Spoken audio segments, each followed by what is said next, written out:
Hello students, आज हम solution chapter के नेक्स्ट टॉपिक सॉल्युबिलिटी के बारे में डिस्कशन करेंगे। देखेंगे कि सॉल्युबिलिटी क्या होती है और हमें किस किस टाइप के सॉल्यूशंस की सॉल्युबिलिटी के बारे में बताना है, ये किन किन पैरामीटर्स पे डिपेंड करती है, किन कौन कौन से ऐसे फैक्टर्स हैं जो इसे अफेक्ट करते हैं, और इसी के साथ हम यहाँ पर देखेंगे हेनरीज लॉ। तो सॉल्युबिलिटी बेसिकली किसी भी सॉल्यूशन की जो सॉल्युबिलिटी होती है वो ये बताती है कि मैक्सिमम अमाउंट ऑफ सॉल्यूट जो आपके सॉल्वेंट में डिसॉल्व हो सकता है एट अ स्पेसिफाइड टेम्परेचर। ठीक, सपोज फॉर एग्जांपल हम देखते हैं कि मान लीजिए अगर हमारे पास ग्लास ऑफ वाटर है, हमने कहा था आप चाहे शुगर सॉल्यूशन ले लीजिए या सॉल्ट सॉल्यूशन ले लीजिए या ग्लूकोज का सॉल्यूशन ले लीजिए, अल्कोहल का सॉल्यूशन ले लीजिए। तो आप कोई भी अगर आप सॉल्यूशन लेते हैं, सपोज हम यहाँ पे बात कर रहे हैं कि कितना डिसॉल्व हो सकता है, तो हम यहाँ पे बेसिकली मैं जो सॉल्यूट ले रही हूँ वो अभी आपको एग्जाम्पल दे रही हूँ सॉलिड सॉल्यूट का, और लिक्विड हमारा सॉल्वेंट रहेगा। तो अगर सपोज मैं शुगर सॉल्यूशन का एग्जांपल लेती हूँ और एक ग्लास पानी में सपोज हम 4 चम्मच चीनी ऐड कर सकते हैं, 4 से ज़्यादा चम्मच चीनी उसमें ऐड नहीं हो पाती है। तो एक गिलास पानी में मैंने 1 चम्मच चीनी डाली, 2 डाली, 3 डाली, 4 डाली। अब 4 के बाद अगर मैं 4 से ज़्यादा डालूंगी तो वो जो चीनी होगी वो नीचे ही ग्लास में बैठ जाएगी। ठीक है, क्योंकि चीनी का वेट क्या होता है, ज़्यादा होता है, तो वो नीचे बैठ जाएगी। अब चीनी अगर नीचे बैठ जाएगी तो इसका मतलब क्या है, केवल 4 चम्मच जो है वो मैक्सिमम अमाउंट है शुगर की रूम टेम्परेचर पे डिज़ोल्व होने की 1 ग्लास ऑफ वाटर में। तो यानी कि उसकी जो सॉल्युबिलिटी है वो ये डिफाइन मैक्सिमम अमाउंट से क्या समझ रहे हैं, यानी कि 4 टेबल स्पून ऑफ शुगर हो गया, और 1 गिलास पानी में लिया, रूम टेम्परेचर की बात कर रहे हैं। अगर मैं इस ग्लास ऑफ वाटर को किसी पैन में डाल के उसे मैं गैस में रख दूं तो क्या होगा, वो जो मैंने 5th table spoon of sugar उसमें ऐड करी है वो क्या होगी, डिज़ोल्व हो जाएगी। अब वो डिज़ोल्व हो जाएगी तो यानी कि यहाँ पर कौन सा फैक्टर अफेक्ट कर रहा है, हमारा टेम्परेचर। तो यहाँ पर इस डेफिनेशन में सॉल्युबिलिटी की एट अ स्पेसिफाइड टेम्परेचर बताना ज़्यादा इम्पॉर्टेंट हो जाता है। तो सॉल्युबिलिटी के बेसिस पे जो सॉल्यूशंस होते हैं उसे हम 2 टाइप से डिवाइड कर सकते हैं। एक है हमारा सैचुरेटेड सॉल्यूशन, देन हमारा सेकंड है अनसैचुरेटेड सॉल्यूशन।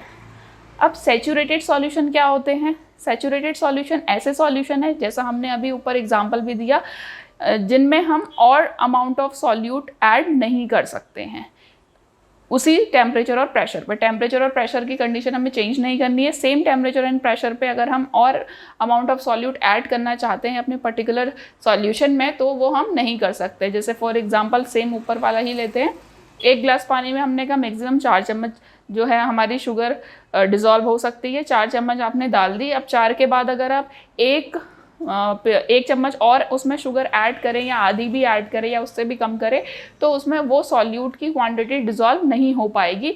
तो ऐसे सॉल्यूशन को हम कहेंगे सैचुरेटेड सॉल्यूशन। अब वो हमें रखना है सेम टेम्परेचर एंड प्रेशर पे। ठीक है, टेम्परेचर और प्रेशर हमें चेंज नहीं करना है। अनसैचुरेटेड सॉल्यूशन से क्या समझते हैं, जिसमें हम फर्दर और सॉल्यूट ऐड कर सकते हैं और सेम टेम्परेचर एंड प्रेशर पे वो डिज़ोल्व हो भी जाएगा। इसका एग्जांपल भी हम सेम देख सकते हैं। जैसे 1 गिलास पानी में अगर हम 1 टेबल स्पून शुगर ऐड करते हैं तो उसके बाद उसमें 3 और ऐड हो सकती हैं। तो वो जो सॉल्यूशन हमारा बन रहा है 1 table spoon of sugar add करने के बाद वो अनसैचुरेटेड सॉल्यूशन है। अगर आप 2 ऐड करें तो फिर भी 2 और हो सकती हैं, तो वो भी अनसैचुरेटेड सॉल्यूशन है। अगर आप 3 करें, 3 टेबल स्पून शुगर ऐड करें तो भी वो अनसैचुरेटेड सॉल्यूशन है। अगर 3.5 कर लें या 3.5 कर लें तो भी वो अनसैचुरेटेड सॉल्यूशन है, जब तक का कि वो 4 के इक्वल नहीं हो जाता। जैसे ही वो 4 हो जाएगा और 4 के बाद अब उसमें फर्दर कुछ ऐड नहीं हो सकता तो 4 तो हमारा सैचुरेटेड सॉल्यूशन बन जाएगा। सॉल्युबिलिटी बेसिकली यहाँ पे हमें जो डिस्कस करना है, हमने टाइप्स ऑफ सॉल्यूशन पढ़े थे, तो यहाँ पे बेसिकली हमें सॉल्युबिलिटी जो डिस्कशन करना है वो है हमारा solubility of a solid in a liquid and solubility of a gas in a liquid. इन दोनों को हम कंपेरेटिवली देखेंगे कि किस तरीके से सॉल्युबिलिटी जो है वो सॉलिड इन अ लिक्विड हम जनरली देख ही रहे हैं क्या, जो हमने शुगर सॉल्यूशन का एग्जांपल दिया या सॉल्ट का दिया। Then solubility of a gas in a liquid, ये गैस इन अ लिक्विड जैसे कि बेसिकली हम सोडा वाटर और अपनी कोल्ड ड्रिंक्स में देखते हैं कि जो गैस होता है वो सॉल्यूट होता है और लिक्विड हमारा सॉल्वेंट होता है। दोनों में जो सॉल्वेंट है वो लिक्विड है, पर जो हमारा सॉल्यूट है वो चेंज हो रहा है, यहाँ पे सॉलिड है एंड देन यहाँ पे गैस है। तो अब हम देखते हैं पहले solubility of a solid in a liquid. तो बेसिकली क्या है, every solid does not dissolve in every liquid. सभी टाइप के सॉलिड जो हैं वो सभी टाइप के लिक्विड्स में डिजॉल्वेबल नहीं होते हैं। इससे रिलेटेड बेसिकली एक रूल भी होता है जो कि हम आगे देखेंगे कि लाइक डिजॉल्व्स इन लाइक, यानी कि जो जैसा सॉल्यूट है वो वैसे ही सॉल्वेंट में डिजॉल्व होता है। अब यहाँ पे लाइक से मतलब है कि polar dissolve in polar and non polar dissolve in polar, जिसे हम अभी आगे डिस्कस करेंगे। तो बेसिकली हर टाइप का सॉलिड हर टाइप के लिक्विड में डिजॉल्व नहीं होता है। तो जैसे कि हम यहाँ पे एग्जांपल देखते हैं, जैसे हमने कहा कि शुगर सॉल्यूशन हम बना रहे हैं, सॉल्ट सॉल्यूशन हम बना रहे हैं, तो शुगर को हमने वाटर में ऐड कर दिया, सॉल्ट को हमने वाटर में ऐड कर दिया। इसी तरीके से हम देखते हैं कुछ other example, naphthalene plus benzene.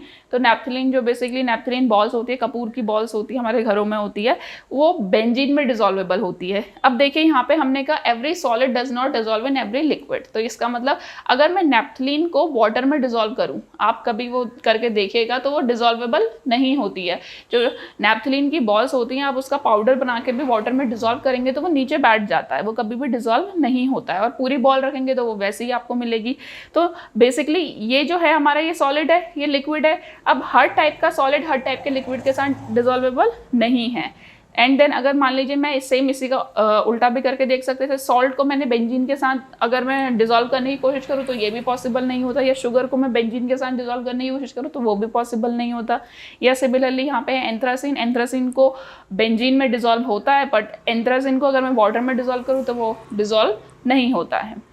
Then next है solubility of a gas in a liquid. तो जिस तरीके से यहाँ पे हमने कहा हर टाइप का सॉलिड हर टाइप के लिक्विड में डिजॉल्वेबल तो नहीं है, पर उसी तरीके से हर टाइप की गैस जो होती है वो हर लिक्विड में डिजॉल्वेबल नहीं होती है। पर ये देखा गया है, जैसा हमने पहले भी बताया था, वाटर क्या है हमारा, एक यूनिवर्सल सॉल्वेंट है। तो वाटर में मोस्ट ऑफ द गैसेस ऐसा देखा गया है कि डिजॉल्व होती हैं। अब इसका कुछ एग्जाम्पल है ऑक्सीजन प्लस वाटर। ये आपने देखा होगा, बेसिकली जो हमारे एक्वेटिक एनिमल्स हैं वो वाटर में इसी की वजह से ब्रीथ कर पाते हैं, या जो पूरा हमारा एक्वेटिक सिस्टम है वो इसी की वजह से चल रहा है, क्योंकि वाटर में क्या है, डिजॉल्व्ड ऑक्सीजन प्रेजेंट रहती है।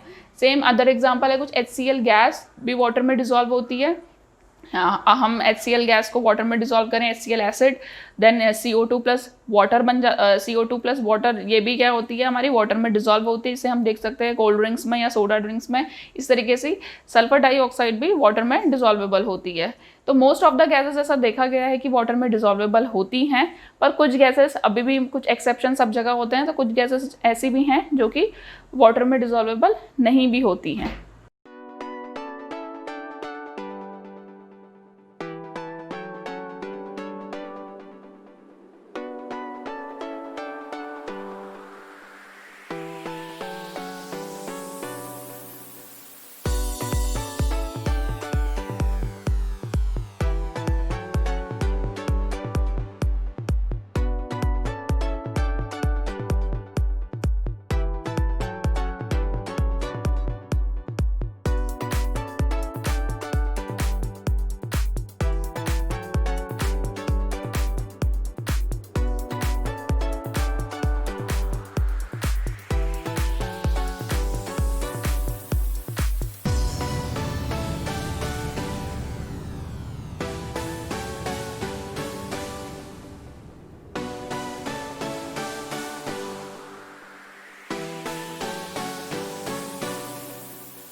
देन नेक्स्ट टॉपिक है हमारा फैक्टर्स अफेक्टिंग सॉल्युबिलिटी। तो हमने अभी दो टाइप की सॉल्युबिलिटी पढ़ी, सॉलिड एंड लिक्विड और गैस एंड लिक्विड। तो बेसिकली जो फैक्टर्स इन दोनों ही सॉल्युबिलिटी को अफेक्ट करते हैं वो सेम है, बस उनके अंदर के जो रीजंस होंगे वो देखेंगे आप। सॉलिड के केस में कुछ अलग रीज़न आ रहे होंगे और गैस के केस में कुछ अलग रीजंस आएंगे।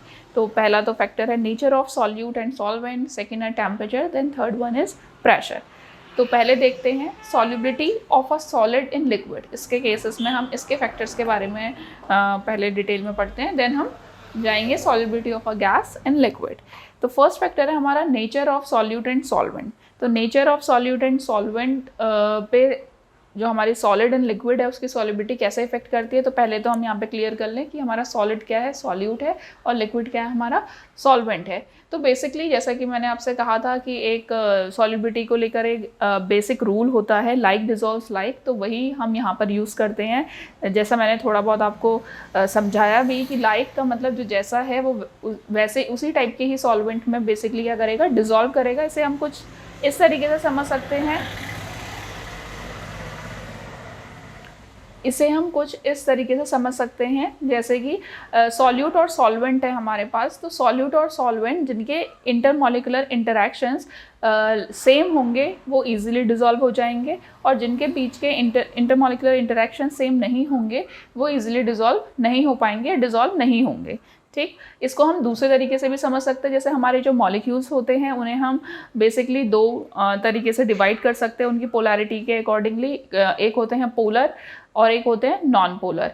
तो पोलर अगर हमारा सॉल्यूट है और हमारा पोलर ही हमारा सॉल्वेंट भी है तो ये दोनों डिसॉल्व होंगे, और अगर हमारा नॉन पोलर सॉल्यूट के साथ नॉन पोलर सॉल्वेंट है तो वो भी डिसॉल्व इजीली हो जाएंगे। पर अगर हमारा पोलर के साथ पोलर सॉल्यूट के साथ नॉन पोलर सॉल्वेंट है तो वो डिसॉल्व नहीं होगा, या फिर अगर नॉन पोलर सॉल्यूट के साथ पोलर सॉल्वेंट है तो वो भी इजीली डिसॉल्व नहीं हो पाएगा। इसका एग्जांपल देखते हैं जैसे शुगर प्लस वाटर। तो यहाँ पे बेसिकली जो हमारी शुगर प्लस वाटर या सॉल्ट प्लस वाटर आप लें तो ये वाटर क्या है, वाटर पोलर होता है और ये भी पोलर है, तो ये इजीली डिसॉल्वेबल हैं एक दूसरे में। जबकि नैप्थलीन क्या है, नॉन पोलर है, और बेंजीन भी हमारा नॉन पोलर है। तो नॉन पोलर क्या है, एक दूसरे में इजीली डिसॉल्वेबल हैं, और पोलर एक दूसरे में इजीली डिसॉल्वेबल हैं। जबकि अगर मैं शुगर को बेंजीन के सॉल्यूशन में डालूं तो वो दोनों एक दूसरे के साथ डिसॉल्व नहीं हो पाएंगे। क्यों? क्योंकि यहाँ पे आप इसका रीज़न एक पोलैरिटी भी दे सकते हैं, शुगर इज़ अ पोलर। अगर आपको शुगर के बारे में है, अगर आप इसकी जगह पे सॉल्ट लेते हैं, सॉल्ट का फॉर्मूला आप सभी को पता है, NaCl होता है, और आपको पता है वो आयन बनते हैं Na पॉजिटिव और Cl नेगेटिव, क्रिस्टल लैटिस में होता है। तो ये आयनिक है, तो आप सॉल्ट प्लस वाटर भी देख सकते हैं। अगर आपको शुगर के फॉर्मूले में कोई कन्फ्यूजन है, बेसिकली आप इसको भी पढ़ेंगे इन डिटेल 12th क्लास में ही, तो सॉल्ट प्लस वाटर देख सकते हैं आप याद करने के लिए। तो नैप्थलीन प्लस बेंजीन जो है वो इजीली डिसॉल्वेबल हैं क्योंकि दोनों ही क्या हैं, नॉन पोलर हैं, और जबकि ये दोनों क्या हैं, पोलर हैं। देन सेकंड फैक्टर देखते हैं टेम्परेचर। तो ये देखा गया अगर सॉल्यूट और सॉल्वेंट के साथ मिलाकर एक दूसरे को, जब हम सॉल्यूट और सॉल्वेंट को डिसॉल्व करते हैं और हमारा सॉल्यूशन फॉर्म होता है, अगर ये रिएक्शन एंडोथर्मिक रिएक्शन है तो टेम्परेचर इंक्रीज करने के साथ ही हमारी सॉल्युबिलिटी भी इंक्रीज होती चली जाएगी। एंडोथर्मिक का मतलब टेम्परेचर जिसमें हमें देना पड़ता है। जैसे कि जो आपने कुछ रिएक्शंस पढ़ी होंगी 11th क्लास में, एंडोथर्मिक यानी कि जहाँ पर आप टेम्परेचर देते हैं, और एक्सोथर्मिक यानी कि ऐसी रिएक्शन जिनमें से टेम्परेचर हीट जो होती है वो आपकी रिलीज होती है। ठीक है, जहाँ पर से हीट रिलीज होगी वो एक्सोथर्मिक, जहाँ पे आपको हीट देनी पड़ेगी आउटसोर्स से, तो उसे हम कहते हैं एंडोथर्मिक रिएक्शन। तो एक्सोथर्मिक के केसेस में अगर बेसिकली हम सॉल्यूट और सॉल्वेंट को जब मिला रहे हैं और वहाँ पर से आपका अमाउंट ऑफ हीट निकल रहा है, तो ऐसी रिएक्शंस हमारी एक्सोथर्मिक रिएक्शंस होंगी, और ऐसी रिएक्शंस के केसेस में अगर आप टेम्परेचर इंक्रीज करेंगे तो आपकी सॉल्युबिलिटी डिक्रीज हो जाएगी। ठीक, देन थर्ड है हमारा प्रेशर। बेसिकली ये देखा गया है कि जब हमारा सॉल्यूट सॉलिड होता है और सॉल्वेंट लिक्विड है तो यहाँ पे प्रेशर का कोई सिग्निफिकेंट इफेक्ट नहीं देखा गया है। हालांकि आप इसे, अगर आपके पास एक बैलेंस केमिकल इक्वेशन है तो आप ली-चैटेलियर प्रिंसिपल के थ्रू भी इसको देख सकते हैं कि प्रेशर का क्या इफेक्ट है। पर बेसिकली क्योंकि जो सॉलिड होता है, सॉलिड और लिक्विड दोनों ही प्रेशर से क्या है, बेसिकली हाईली इनकम्प्रेसिबल होते हैं। तो यानी कि हम ये कह सकते हैं कि जो हमारे गैस के कंपेयर में जो सॉलिड है वो ज़्यादा इफेक्ट नहीं होता है प्रेशर से, तो इसीलिए यहाँ पे प्रेशर का कोई सिग्निफिकेंट इफेक्ट भी नहीं देखा गया है। देन सेकंड है solubility of a gas in liquid. तो यहाँ पर भी हमारा फर्स्ट फैक्टर है nature of solute and solvent. तो यहाँ पर हमारा सॉल्यूट है गैस और सॉल्वेंट है हमारा लिक्विड। अब यहाँ पर देखिए गैसेस जो हैं वो हमारी लिक्विफिएबल और ड्राई गैसेस के कैटेगरी में हमने डिवाइड करी हैं। बेसिकली लिक्विफिएबल गैसेस जो हैं वो ज़्यादा सॉल्युबल होती हैं as compare to dry gas.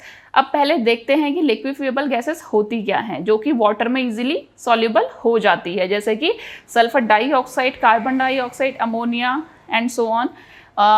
अब ये अगर वाटर में इजीली सॉल्युबल है तो हम देखें इसकी केमिकल रिएक्शन। तो जैसे कि यहाँ पे CO2 है, वाटर में डिसॉल्व होकर कार्बोनिक एसिड फॉर्म कर रही है, वैसे ही SO2 है वो H2O के साथ रिएक्ट करके अगेन यहाँ पे H2SO3 एसिड बना रहा है। इसी तरीके से अमोनिया भी करता है। जबकि जो ड्राई गैसेज है जैसे कि N2, O2 और H2 ये वाटर में ईजीली सॉल्युबल नहीं हो पाती हैं। देन सेकेंड है हमारा टेम्परेचर। टेम्परेचर के केसेस में ये देखा गया है कि बेसिकली टेम्परेचर इंक्रीज़ होने पे हमारी गैस की सॉल्युबिलिटी डिक्रीज़ करती है। इसका मेन रीज़न ये है कि जब हम जनरल केसेस में ऐसा देखा गया है कि गैस जब लिक्विड में डिज़ोल्व होता है तो वो एक एक्सोथर्मिक रिएक्शन का एग्जाम्पल होता है। और एक्सोथर्मिक रिएक्शन के केस में हमने अभी देखा कि टेम्परेचर इंक्रीज़ करने पे सॉल्युबिलिटी डिक्रीज़ करती है। तो अगर हमारा गैस सॉल्यूट है और लिक्विड हमारा सॉल्वेंट है, इन दोनों को हम डिज़ोल्व करके एक सॉल्यूशन प्रिपेयर कर रहे हैं, तो ऐसी reaction basically in general exothermic होती है। इसीलिए जो टेम्परेचर है उसके इंक्रीज़ के साथ गैस की जो सॉल्युबिलिटी है वो डिक्रीज़ हो जाती है। देन हमारा थर्ड फैक्टर है प्रेशर।